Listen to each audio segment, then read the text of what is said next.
Hello, my name is Chris Bomagana. I am going to present today the Supreme Court case of Barron versus Baltimore from 1833.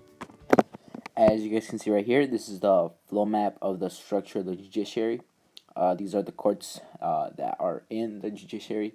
The main one being the Supreme Court, and going down from there is the legislative courts, the 12 courts of appeal, and the top right is the Court of Appeal for the Federal Circuit, and in the corner is the independent regulatory agencies, and the middle is the 94 district courts, and in the bottom corner is the specialized courts.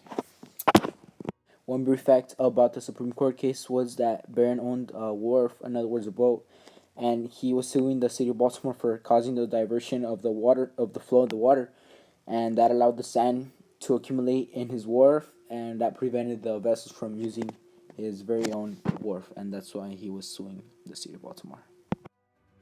Another reason why Barron sued the city of Baltimore was because they took his property without compensation after all the damage was done, and then in which it violated the Fifth Amendment of the United States Constitution. Two questions were asked in regards to the Supreme Court decision. The first one being, does the Fifth Amendment of the Constitution apply to local government? And the answer was no. The second one being, does the Fifth Amendment deny the states as well as the national government the right to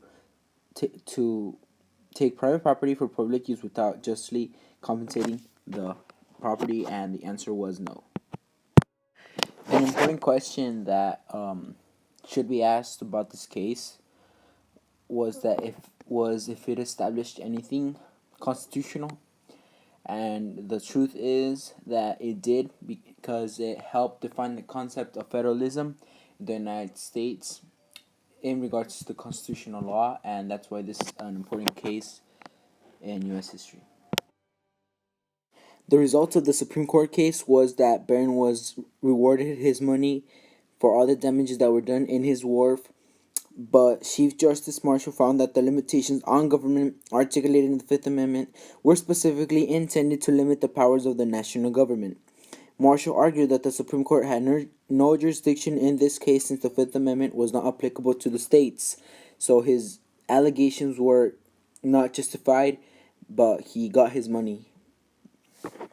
This concludes my presentation. If you guys have any questions, please feel free to leave them down in the comments below.